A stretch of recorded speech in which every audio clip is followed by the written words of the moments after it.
This video is about how to find great resources in DPLA.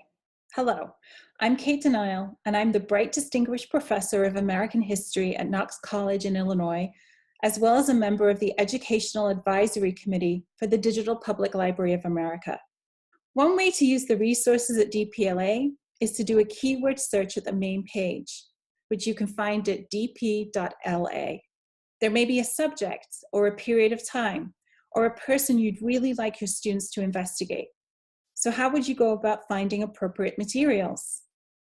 Here, I began with a search for materials related to American Indian people. When undertaking a keyword search, think carefully about which words to use. Here I might have used Native people or Native American as well. When you enter your search, you'll find a page that looks like this. Results are on the right, and options for narrowing your search are on the left. You can also create a new list, and we'll come back to that in a second. Now that I have my results, I want to narrow them using the sidebar. This offers you lots of ways to narrow your search further. You can narrow by the type of image you want or the subject you're trying to hone in on, for example. When I'm starting a search, I find it most helpful to limit my search by year, an option that's towards the bottom of that left-hand sidebar.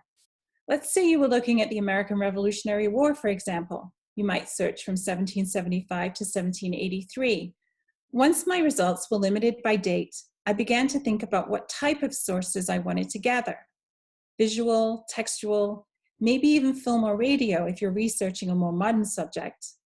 You can see the options I had on my search here.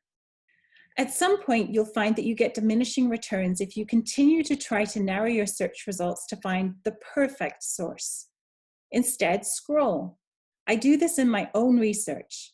I narrow the field a little, and then I scroll through the sources to see what kind of results I'm getting.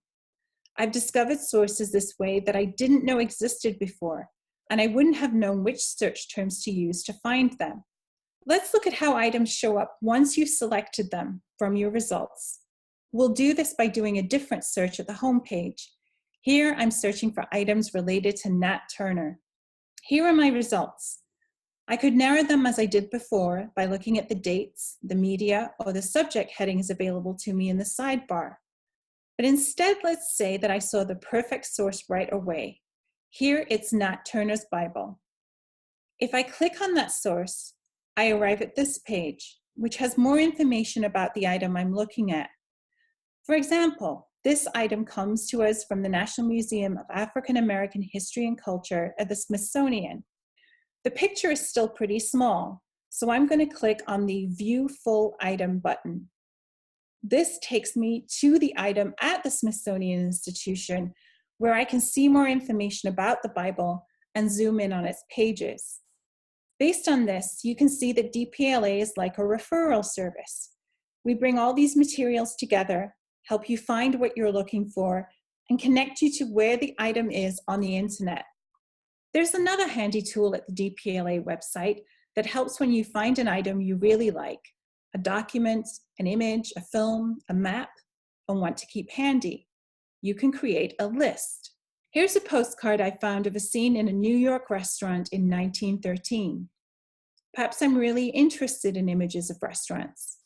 I could create a new list by clicking the Create a New List button and name that list anything I wanted. Here, I've already created a list named Vintage Postcards and want to save this image to the list.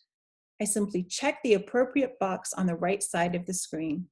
Let's say I'd undertaken a keyword search for vintage postcards at the home page of the DPLA website and had a list of results. I could check the box beside those vintage postcards I was most interested in and then choose my vintage postcards list from the drop-down menu at the top of the page and add the selected items to that list. Revisit, revise, and add to your list anytime by visiting DPLA in the same browser you used to create that list. To protect your privacy and avoid collecting personal information like names and emails, we designed this tool to work in conjunction with your device's internet browser, rather than requiring a DPLA account. Your lists are private because they only exist in the browser you use to create them.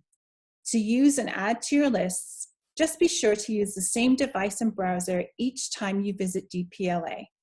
Here are some other search tips for getting the most out of DPLA. Use exact phrases and enclose them with quotation marks. Use Boolean operators. Combine multiple search terms using or not. Use wildcards. Use an asterisk as a substitute for any collection of characters within a word. Remember that no search engine is Google except for Google. What makes DPLA great is that we bring items together from lots of different institutions, but this means lots of different ways of describing things. So try to think of lots of different keywords. Here are some examples of those searches in action. Woman and women in keywords will get different results. Use an asterisk to solve this.